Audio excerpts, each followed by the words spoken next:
Hello and welcome. This will be a recording where I will reflect on my progress in working with releasing this feeling of hopelessness I've identified in myself, but also about the insights I had this morning about a new layer of feelings that I have to take care of at the same time because it's connected to this hopelessness, but also some inspiration I received on how to move forward with this, how to handle this when it appears. So if you're new here, my name is Fleming, and my mission is to teach you how to live an authentic life. And I do this by using myself as an example when I try to walk that path myself, so you can learn maybe from my mistakes, or you can get some inspirations on the method I'm using. So some time ago I had this insight that I have a huge layer of hopelessness in me. And it's me at some time in my life, probably when I was a kid. I'm not really identified that yet, but I have been in a situation that would have appeared to be hopeless. And for some reason, I didn't know how to cope with that. And it ended up being just a recognition that this is just how it is. It's hopeless. And I've kind of accepted my reality to be hopeless. And this fraction of me kind of still lives in this world where hopelessness is the truth. But it's part of me, it's part of who I am. So even though I have a lot of other feelings and a lot of other beliefs, there is still this part of me, this fraction of me, which believes that there is no point in anything because everything is hopeless.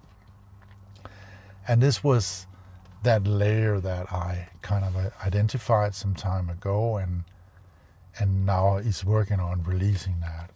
And the way I will release it eventually is by connecting with that part of me, that probably that little version of me, probably some young child or some version of me, and I will, together with that part of me, I will release that hopelessness and integrate that part of me into the new me, where hopelessness, there is no space for hopelessness, there's only space for faith.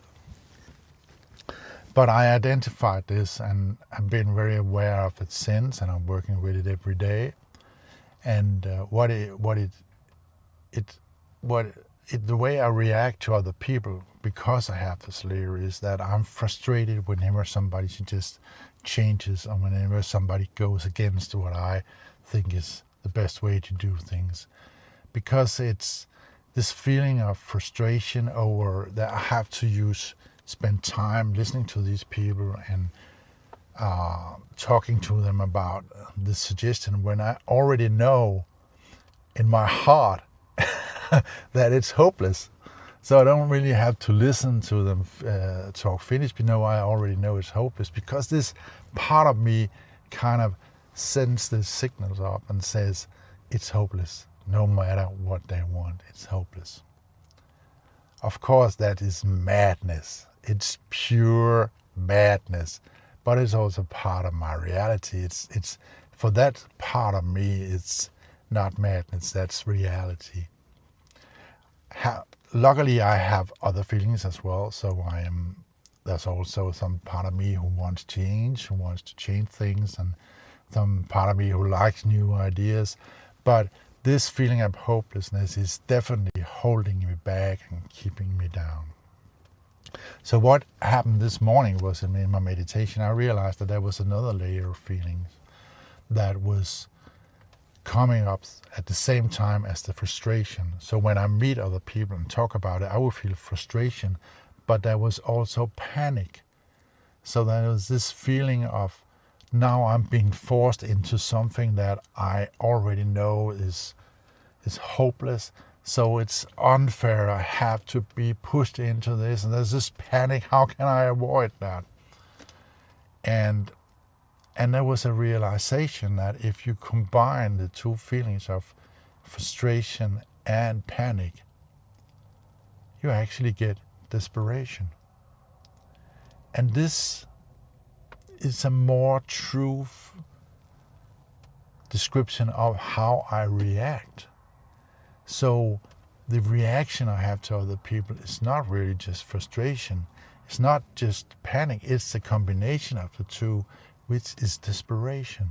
So when somebody suggests something new, this part of me is desperate in stopping it. And that desperation kind of surfaces and becomes part of my response. And if I accept it, I will not listen to what these people are saying, because I would just feel this inspiration.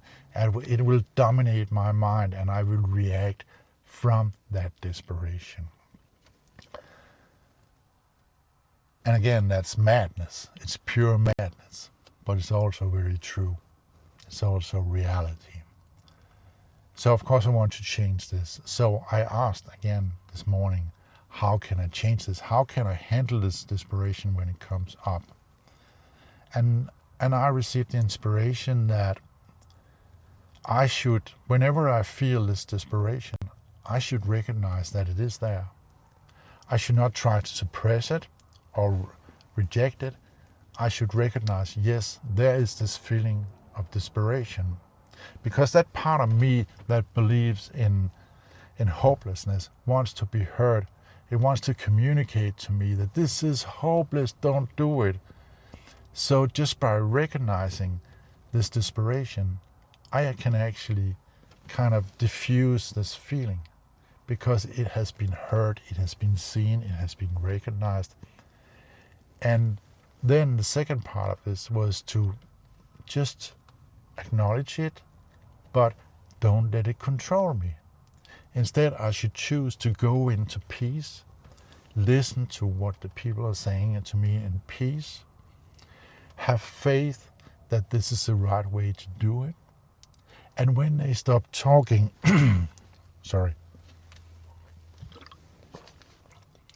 I would just rest in faith that inspiration would come.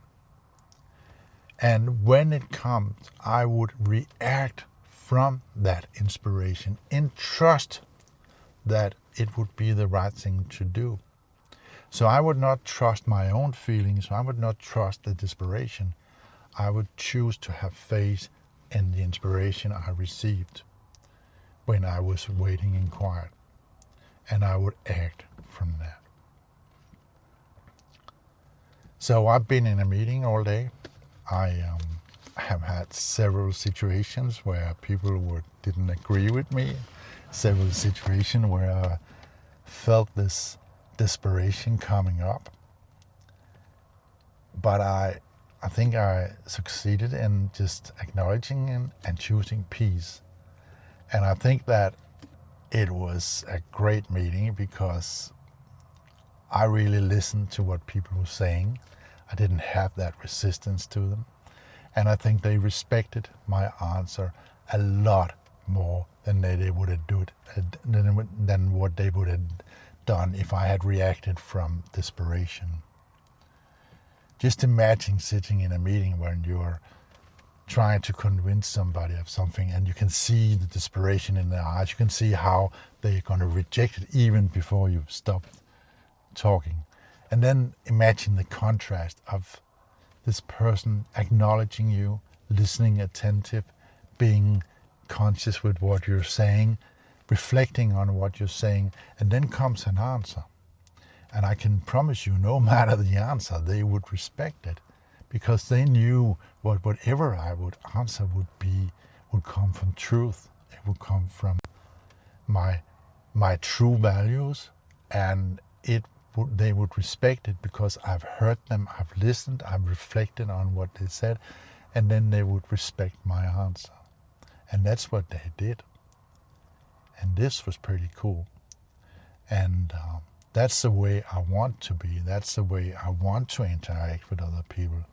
I don't want them to feel that I reject them. I want them to feel welcome. I want them to feel that they can be safe with me, they can discuss things with me, they don't have to be worried about it. And they should know that I will always listen and I will react from my reflection on what they said. And what they may not know is that I actually get divine inspiration, and I trust that inspiration. And it has only been good. So I think I'm gonna keep on working with this in this way in the coming days, and we'll see what happens. Someday I would have to reintegrate this part of me that believes in hopelessness, and I hope it will be soon, but we'll see. So that's all for today. Thank you for listening. Maybe you'll come back some other time. Maybe you can see yourself in this. Maybe this can inspire you. Maybe you can learn something from it. I hope that maybe you will be back another time. Thank you for listening. Bye.